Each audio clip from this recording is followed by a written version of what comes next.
Well, a year ago I published a report setting out options for redress for people harmed by the use of valproate and pelvic mesh. My message to the government 1 year ago was get on with it. And although the government has changed, my message remains the same.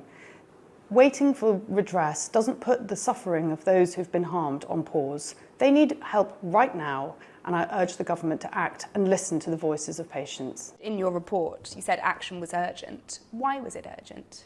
So we've heard from hundreds of patients, and there are tens of thousands of patients and families who were harmed through the use of these interventions. They're suffering in pain. They have physical disabilities and learning disabilities, need equipment, need support. And because their problems have not been put on pause while the government considers my recommendations, that's why I say that the need for redress is urgent. What is the impact of delaying compensation? Well, justice delayed is justice denied, and for the patients who've been harmed, they're experiencing pain, they have problems with mobility, they have physical disabilities from valproate and learning disabilities. They need equipment, they need support, they need the right type of assessments, and all of these are not available to them without the right type of redress. And that's why I think it's so important that it's not a theoretical problem. These are real life problems that patients are experiencing. And for the children who were harmed by valproate, their parents are now, worried about what might happen when they're no longer around and who will look after their children. So I do think these are really important issues affecting women, affecting their children, and that's why it's absolutely vital that the words that we hear from the government translate into action. 12 months on, there is still no compensation scheme in place. How do you feel about that? Well, I feel that the patients have been let down by successive governments, by all different parts of the healthcare system. My role is to act as the independent champion for patient voice, particularly for those who've had unsafe treatment in the use of medicines and medical devices. And I call on the government to act urgently on the recommendations from my report. The patients are waiting, we're all waiting, but the problems that they're experiencing don't get put on pause because of the delay.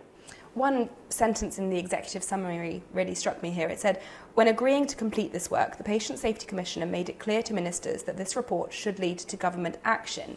That was a year ago. Do you feel a bit let down? Well, I made it really clear when I was asked to do this piece of work that putting these patients and their families through the roller coaster of emotions, having to tell their experiences again and again, which can re-traumatize people, for the pointless, experience of getting nothing at the end was totally unacceptable. And it was on that condition that I undertook this work. Clearly, we've had a general election since then, but the harm was caused over successive governments. And I don't see this as a political issue. I see this as an issue about righting the wrongs of the past and ensuring that the patients who were harmed through no fault of their own, because of poor decision making in government and in government agencies, should be entitled to the redress that they deserve. Why do you think a compensation scheme isn't in place yet? I think there are concerns about the size, the scale, but also the uncertainty of the numbers who might be harmed. And that's why I set out a two-stage redress process. There's a big difference between warm words to patients and money landing in their accounts. And I think the government and the previous government have struggled with how to square that, because although they can clearly see the suffering, they can clearly see the case for redress, there's also a practical aspect to this, which is how to turn that into a sensible plan. I've published a sensible plan. I would direct them to the options that I've set out for redress. But I also think there's a wider malaise, which is that there's a difference in levels of accountability for people who are using public sector services. And I think this is something that's really got to change. My role was brought in to be the independent champion for patient voice, and I've seen the needle moving when it comes to the way that the health system starts to listen and respect and value the voices and views of patients. I want to see that happening at scale across the whole of government. A lot of people told us they were feeling very optimistic when your report came out. but a year on, it feels like no progress has been made.